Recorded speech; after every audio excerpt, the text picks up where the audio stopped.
एकदम Imran Pratapgarhi uncensored. Literature में इन्होंने इलाहाबाद यूनिवर्सिटी से पढ़ाई की, शायरी को पेशा चुना और फिर अब सियासत का हिस्सा बन गए। हाँ। मतलब कोई पेशा आप छोड़ेंगे किसी के लिए? कर क्या रहे जीवन में? पत्रकारिता की पढ़ाई की लेकिन छोड़ दिया, पेशा नहीं बनाया उसको। करते तो वो भी अच्छा करते। फिर लगा कि जब एक ऐसा वक्त आया कि सब कुछ सियासत ही तय कर रही हो, कलम को भी सियासत ही तय कर रही हो कि कितना लिखना है, कितना बोलना है। जब पत्रकारों के नाम एक साथ जो है वो फ्रेम करके दुनिया के सामने रखे जा रहे हो कि कवर करने वाले लोगों के नाम ये हैं, उनका भी जात, उनकी भी मजहब तय किया जा रहा हो, तो मुझे लगा कि नहीं, चलते सियासत की दुनिया में देखते हैं क्या कर सकते हैं।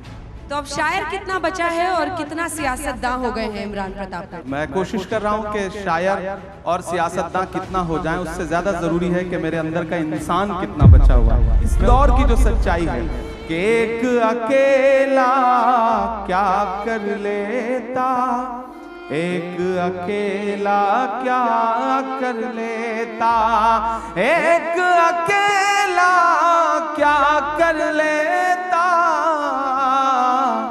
भीड़ ने घेर के मारा होगा, पहला नाम हमारा होगा। और सियासत में होकर भी हुक्मरानों के नाम ये शेर कि जब तारीख लिखी जाएगी, जब इतिहास लिखा जाएगा, जब तारीख लिखी जाएगी, कैसा हश्र तुम्हारा होगा, इंकलाब का नारा होगा। क्या बात है, शब्द आपकी जादूगरी की तरह है। लेकिन मैंने आपकी बहुत शायरी पढ़ी, इमरान के शब्दों में, उनकी लाइनों में दर्द बहुत झलकता है। इसकी वजह क्या है? मैं जिस समाज से आता हूँ उस समाज के दर्द को ज्यादा जल्दी महसूस करता हूँ क्योंकि मैं उसके बीच में रहता हूँ। मैंने उस भेदभाव को, उस सिस्टम के जुल्म और सितम को करीब से देखा है और शायर हूँ तो जाहिर सी बात है कि दर्द तो है दिल में। कोशिश करता हूँ, जुल्म के दौर की तारीख रकम करते हैं, इतना आसान नहीं ये काम जो हम करते हैं, काट देते हैं सदा हाथ हमारे जालिम और हम फिर उन कटे हाथों को अलम करते हैं। तो हम कोशिश कर रहे थे कि उस दर्द को महसूस करें और मीडिया जब उस दर्द को, उस जुल्म सितम को अपना हिस्सा नहीं बना रही थी, तो मेरी कोशिश थी कि मेरे पास जो प्लेटफॉर्म है उस प्लेटफॉर्म का इस्तेमाल उस जुल्म सितम का को गाने के लिए करूं।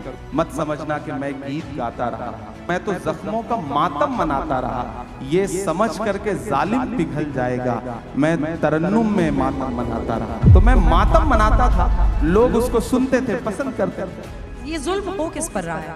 समाज में हाशिए पर मौजूद हर इंसान पर, वो हिंदू भी है, मुसलमान भी है, सिख भी है, ईसाई भी है, और सिस्टम कर रहा है, इसमें कोई दो राय नहीं, आज भी कर रहा है और उससे एक बहुत लंबी लड़ाई लड़ने की जरूरत है। और सबसे बड़ी जिम्मेदारी है कलमकारों की। हमारी जिम्मेदारी है कि जब मैं शायर बन के बोलूं तो फिर हाकिम से आंख मिला के बात करनी है, वो कोई भी हो, वो हमारा अपना हाकिम क्यों ना हो, तब मैं उससे भी आंख मिला करके बात करके बोलूंगा। मैंने मदरसे की नज़्म 2012 में लिखी, उसके बाद हालात जैसे जैसे बदलते गए, मैंने कोशिश की कि मैं अपने कलम के साथ इंसाफ करता रहूं। सिस्टम जुल्म करता है, इन दिनों थोड़ा बढ़ गया है, आप लोगों ने दिखाना कम कर दिया है, तो हमें और जोर से बावाज़े बुलंद बोलना पड़ता है। बस इतनी सी बात है। तो आप क्या दोहरा जीवन जी रहे हैं? क्या खुद एक शायर इमरान को एक पार्टी का गुलाम बनना पड़ा ताकि उनकी आवाज मैग्नीफाई हो?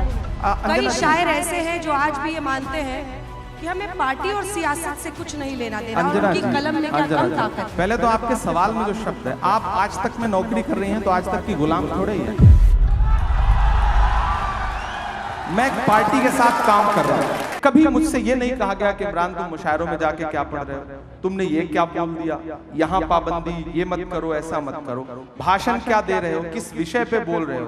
मैं बहुत जिम्मेदारी से और ईमानदारी से कह रहा हूँ कि मुझे आज तक मेरी पार्टी में किसी नेता ने ये नहीं कहा कि तुम इस विषय पे बोलो, इस विषय पे मत बोलो। उन्हें भरोसा है और शायद मैं उसके साथ न्याय कर रहा हूँ। हाँ, जब मैं राजनीतिक मंचों पे खड़ा होता हूँ तो राजनीतिक लहजे में बात करता हूँ, वहां मैं शेर पढ़ता हूँ कि खौफ नहीं जिसे मुरझाने का, मैं उस गुल के साथ खड़ा हूँ।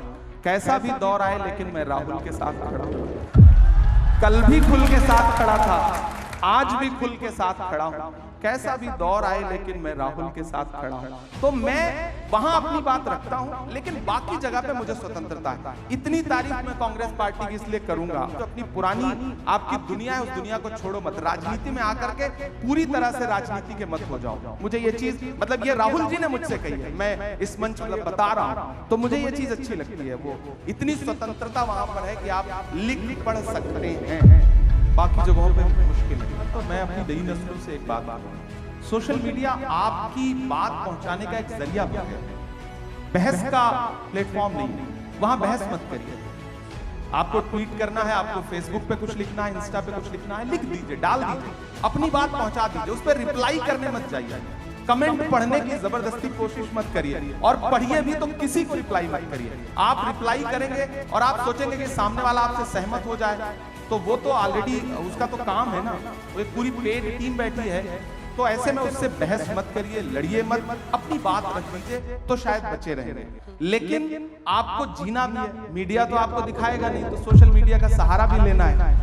तो ऐसे में हमारे पास माध्यम क्या है? हमें लोगों के पास जाने के लिए एक तो मंच है, दूसरा वो वाला प्रपंच है, तो उससे निपटना ही है। तो आप कैसे पार पा सकते हैं? यही सुंदरता है। ये नया भारत है, ये घर में घुस के मारता है।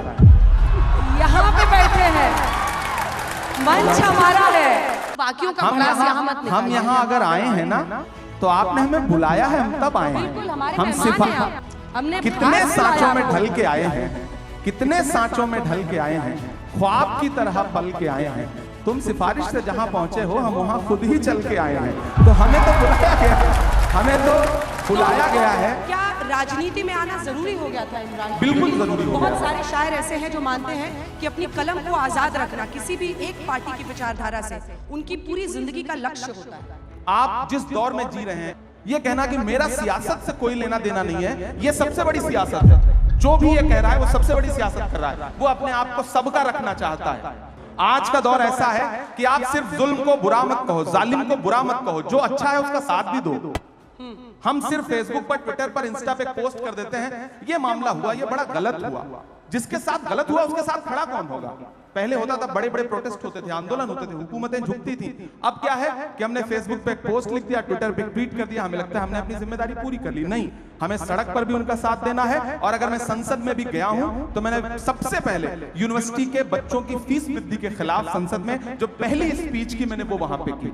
मैं वहां पर हिंदू मुसलमान बन के नहीं गया, मैं वहां एक युवा बन के गया हूं, और मैं लगातार जिस पर भी जुल्म हो रहा है उसके खिलाफ बोल रहा हूं। और मेरी नई नस्लों आपके नाम ये शेर कि आप चुपचाप जुल्म सहते हैं, आप चुपचाप जुल्म सहते हैं, आप चुपचाप जुल्म सहते हैं। क्या हुआ आपकी जवानी को,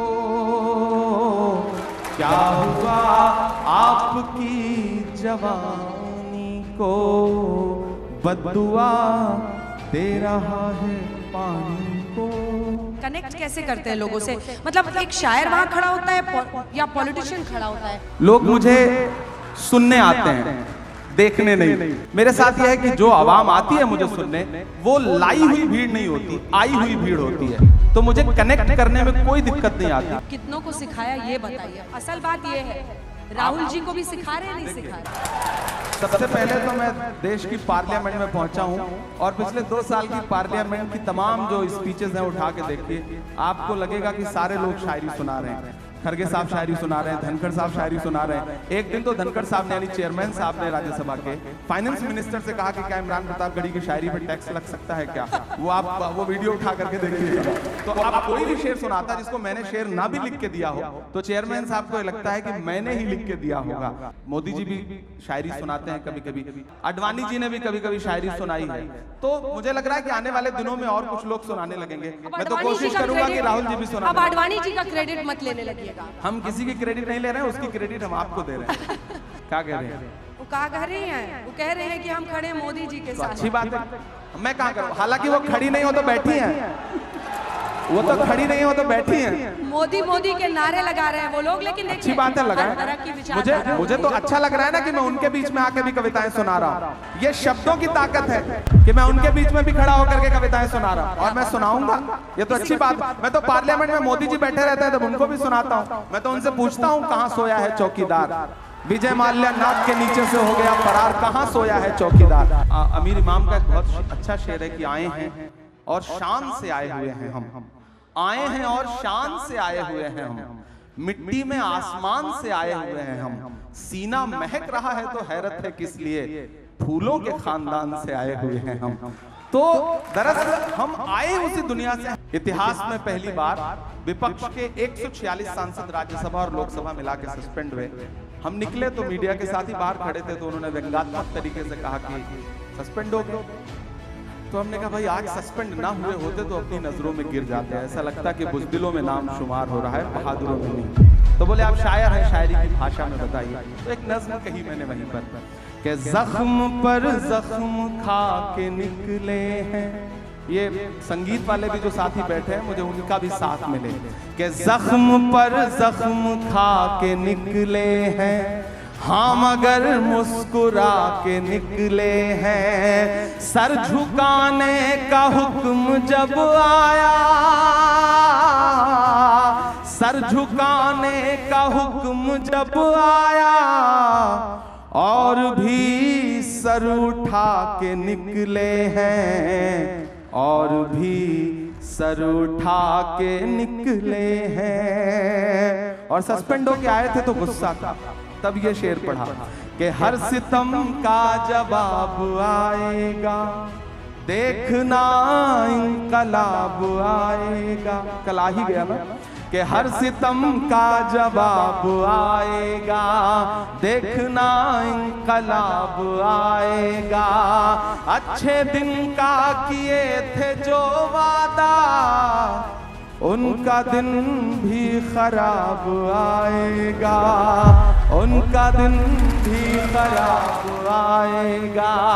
हम तो निकले हैं मुस्कुराते हुए, हम तो निकले हैं मुस्कुराते हुए, और वो तिल मिला के निकले हैं, और भी सर उठा के निकले हैं।